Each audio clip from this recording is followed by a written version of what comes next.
Welcome to LucyTWWE, my weekly review of all things WWE. I'm Lucy T. This week is also the official WWE week on USA Network. And tonight, NXT will air for the first time ever on cable. And tomorrow night, Thursday, is the tribute to the troops. Okay, before we dive into the top 5 things this week in the WWE, okay, did anyone else notice that really weird previously on Raw moment with like dramatic 90s piano music from soap operas and a narrator?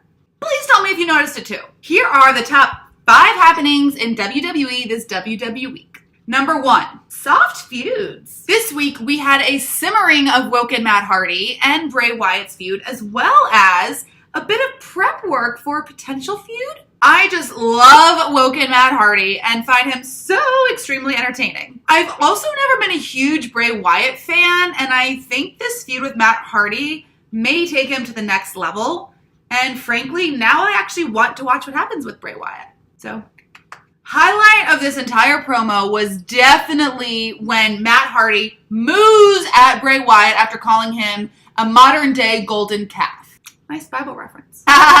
Sister Abigail was attracted to an addiction to the darkness.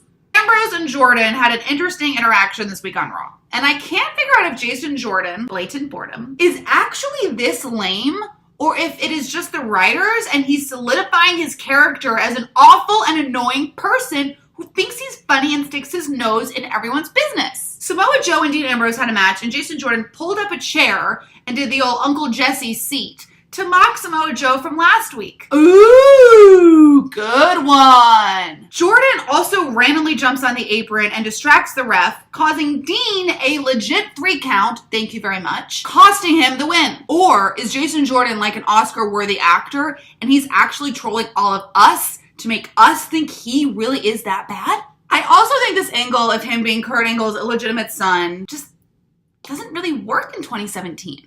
And the fans are not, and haven't been, buying it even for entertainment value or the sake of a storyline. Anyway, I am looking forward to seeing where this Matt Hardy and Bray Wyatt storyline goes, and I'm nervous to see if this Dean Ambrose and Jason Jordan feud is actually going to become a thing, and they're actually going to lump Dean Ambrose into the same caliber as Jason Jordan, or if it's just to help push the Roman storyline along, since, you know, the Shield and stuff. Number 2, copy that. I've said this every week for the past 2 weeks, but seriously, WWE, come on, man! It's the exact same storyline and match setup on Raw and SmackDown with the new additions to the women's division.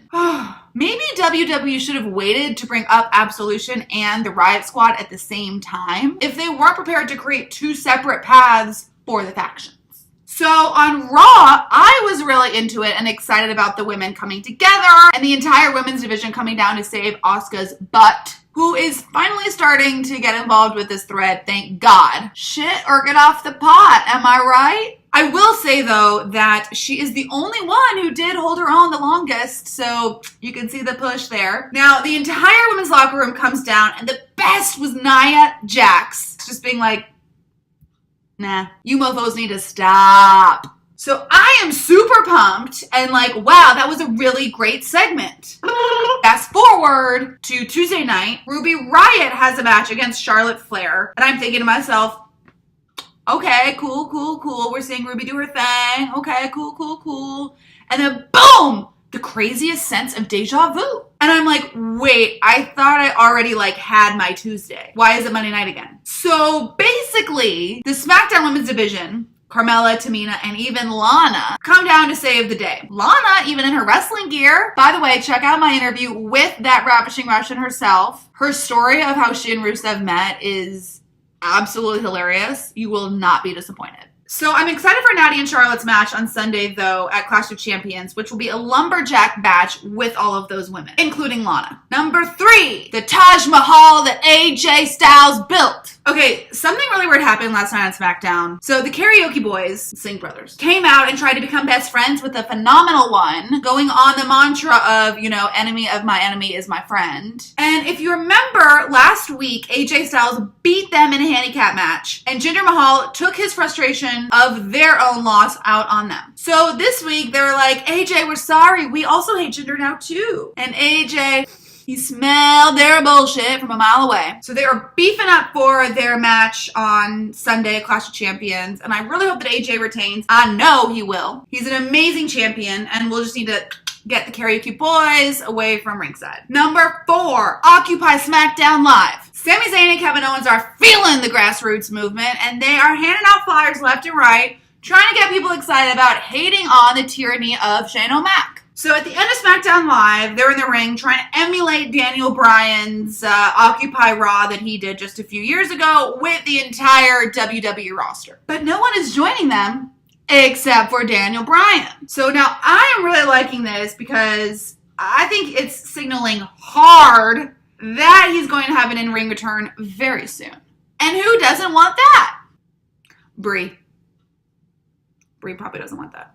Daniel Bryan appoints himself as the second guest referee for Kevin Owens and Sami Zayn's career-defining, literally, match on Sunday at Clash of Champions to keep Shane O'Mac fair. Right. AKA, you are going to start beating up Shane O'Mac in the middle of the match and get yourself on that road to WrestleMania, baby! I'm fine with it, I guess. Number 5, coming up. Just this morning, WWE announced a new series to air exclusively on Facebook Watch. This is a mixed match challenge and will be a 12-episode series to air on Tuesday nights, premiering on January 16th at 10 p.m., immediately following SmackDown. Now, it will basically be a Survivor Series with no real stakes except for charity donations. It is a mixed match, and the winning team will earn $100,000 for that charity of their choosing. And the official pairings will be announced on January 4th, but so far, big names like Alexa Bliss, Asuka, Braun Strowman, Charlotte Flair, and Nakamura are all signed on. And as a callback to those WWF fan polls, fans will be able to vote for certain stipulations and pairings. Clash of Champions airs this Sunday on the WWE Network, so I'll be uploading some predictions later this week. Sign of the week. I've actually been waiting for this segment the entire time today. Roman drinks orange juice after he brushes his teeth. This was so creative and so specific of an insult and somehow brought me back to eating cereal in 1994. Who won this week? So there definitely were more developments and storyline advances on SmackDown, but I did like Raw simply for Woken Matt's laughter. And Nia Jax beating up on Absolution. So, because of that, I'm going to go to Raw this week for the win, since I usually just give SmackDown the win because it's an hour less. Also giving it to Raw because they do the women's stuff first each week anyway, right? So technically, isn't SmackDown copying them? That's all the time we have for this week. Thank you guys so much for tuning in, and make sure to check out my Lana interview right here on LucyTWWE. I'll also be loading my predictions for Clash of Champions this weekend, so keep an eye out for that. Don't forget to subscribe and follow me on Instagram and Twitter at LucyTWWE.